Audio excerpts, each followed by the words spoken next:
I'm here to tell you a story about one of footy's greatest traditions.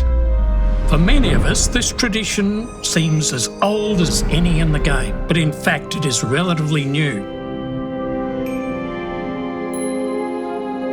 The year was 1959. Sir Kenneth Luke, the VFL president at the time, was overseas in the UK.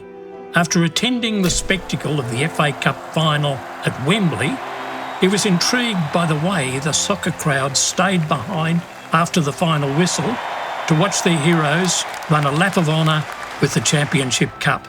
Kenneth was determined to bring something similar to our game. Kenneth was the owner of a successful metal spinning and silverware business.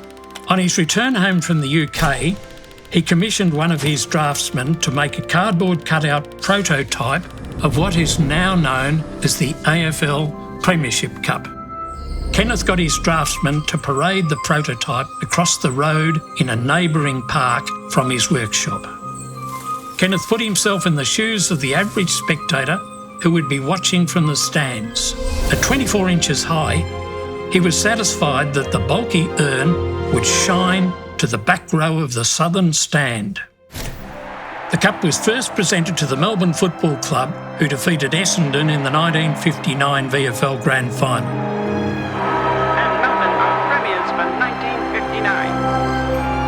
Melbourne captain John Beckwith joined his teammates and lifted it above his head, setting the tradition that we all now know and love. Kenneth's vision was coming to fruition.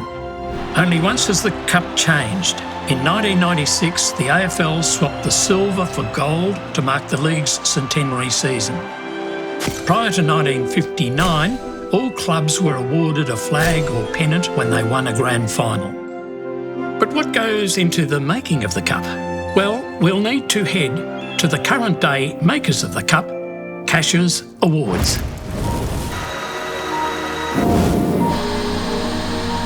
It's a lot of detail that goes into producing the cup. It's like a labour of love that we take on. We take it on early in the season and we find a few spare hours here and there and we start working on it. It's an icon to the game and it's just well loved. Slowly but surely I got my hands on the opportunity to start working on the cup because it was Silversmith's prior to myself working on it. My role was basically just to polish the handles or do a bit of deburring on the cup.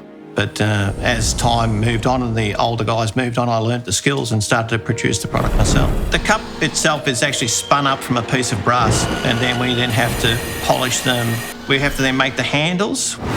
Each handle takes around about 2 days. There's a flat piece of brass and we have to form the shape of it all, solder it together, cut it out, polish it, add the little lugs on each end of the cup. They're all individually soldered on. They're small pieces of brass that have been soldered on.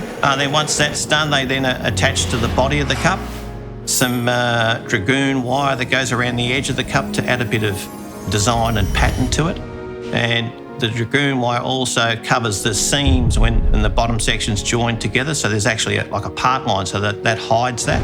We have to then stamp the oak leaves. We're actually still using the existing die that was produced in the olden days, hand cut out, then solder them to the bottom base of the cup and then link the little arms on the oak leaves together just to give it some strength. The top section is fitted and then we then engrave the cup. And the cup's hand engraved. It takes around about maybe 6 hours to produce. And then we send the cup out to be electroplated at an outside contractor, polish the engraving, because the engraving, when it's done, it's quite sharp, so it would catch lint and fluff off cloths and things like that. So we polish that up.